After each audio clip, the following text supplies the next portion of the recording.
ഇപ്പോൾ നമ്മൾ ന്യൂസ് ഒക്കെ കേൾക്കുമ്പോൾ കൂടുതലായിട്ട് നമ്മൾ കേൾക്കുന്നത് ആത്മഹത്യകളാണ്. ഈ ഇപ്പോൾ ഉള്ള ഈ ജനറേഷനിലുള്ള പിള്ളേർക്ക് ഒരു ചെറിയ കാര്യം മതി, വളരെ നിസ്സാരമായിട്ടുള്ള കുടുംബത്തിലുള്ള പ്രശ്നങ്ങളോ അല്ലെങ്കിൽ മറ്റെന്തെങ്കിലും പ്രശ്നമോ നമുക്ക് പരിഹരിക്കാൻ പറ്റാത്ത ഒരു പ്രശ്നങ്ങളും ഇല്ല. പക്ഷേ ഇപ്പം നമ്മൾ ന്യൂസ് കേൾക്കുകയാണെങ്കിൽ തന്നെ ഒരുപാട് ആത്മഹത്യകളാണ്.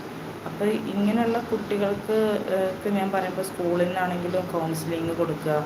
ഇങ്ങനെയുള്ള കുട്ടികൾക്ക് മൊത്തത്തിൽ നമ്മൾ നമ്മുടെ വീട്ടിൽ നിന്നാണെങ്കിലും നമ്മളവരെ ഒരു പരിധി വരെയൊക്കെ എല്ലാ കാര്യങ്ങളിലും ഇൻവോൾവ് വെച്ച് പ്രശ്നങ്ങൾ ഉണ്ടാവാം, ജീവിതത്തിൽ പ്രശ്നങ്ങൾ വരും.